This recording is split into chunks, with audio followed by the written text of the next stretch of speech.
আসসালামু আলাইকুম সবাইকে সেতারা মিনি কিচেনে স্বাগত জানিয়ে শুরু করছি আজকের রেসিপিটি। এখন প্রচণ্ড গরম পড়েছে আর এই গরমে ক্লান্তি দূর করার জন্য আজকের রেসিপিটি। আজকে আমি আপনাদেরকে শসা দিয়ে ড্রিঙ্কস অথবা শরবত তৈরি করে দেখাবো। বাজারে এখন প্রচুর পরিমাণে শসা পাওয়া যায়, আপনারা চাইলে গরমে এই শসার শরবতটি বানিয়ে নিতে পারেন। একদমই অল্প কিছু উপকরণ দিয়েই এই শরবতটি বানিয়ে নেওয়া যাবে। আশা করছি আজকের এই সহজ রেসিপিটি সবার কাছে অনেক ভালো লাগবে।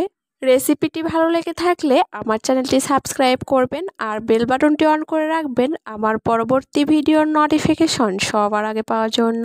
শরবত তৈরি করার জন্য এখানে আমি কয়েকটা শসা নিয়েছি, এগুলো খোসাসহ আগেই ভালো করে ধুয়ে পরিষ্কার করে নিয়েছি। আর আজকে শরবতটি তৈরি করব শসার খোসাসহ, আর সুন্দর একটা কালার আসার জন্য।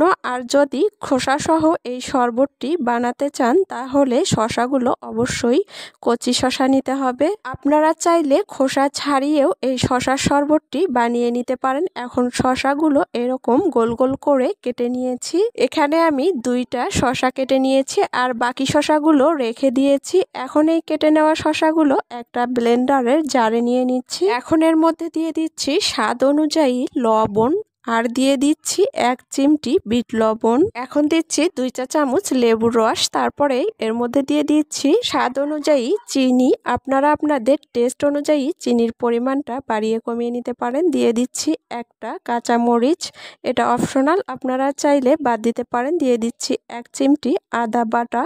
এখন দিয়ে দিচ্ছি 2 কাপ নর্মাল পানি। এখন শসাগুলো ব্লেন্ডারে ব্লেন্ড করে নিয়েছি আর ব্লেন্ড করা শসার পিউরিটা একটা ছাঁকনি দিয়ে ছেঁকে নিতে হবে। যদি ছাঁকনিতে এই শসার পিউরিটা ছেঁকে নেওয়া হয় তাহলে এক্সট্রা যে শসার লাঞ্চগুলো বেরিয়ে যাবে।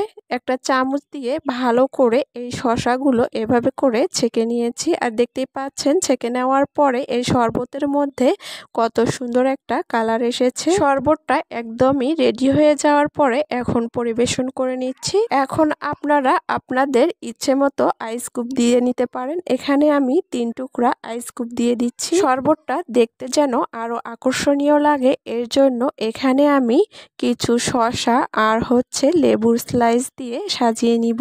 আর এরই মাঝে তৈরি হয়ে গেল কলিজা ঠান্ডা করা এই গরমে শসার শরবতের রেসিপি। আপনারা চাইলে এভাবে করে এই গরমে শসা দিয়ে অল্প কিছু উপকরণ দিয়ে এই শরবতটি বানিয়ে নিতে পারেন। আশা করছি আজকের এই সহজ রেসিপিটি সবার কাছে অনেক ভালো লেগেছে। এতক্ষণ আমার সঙ্গে থাকার জন্য সবাইকে অনেক ধন্যবাদ। সবাই ভালো থাকবেন, সুস্থ থাকবেন। আল্লাহ হাফেজ।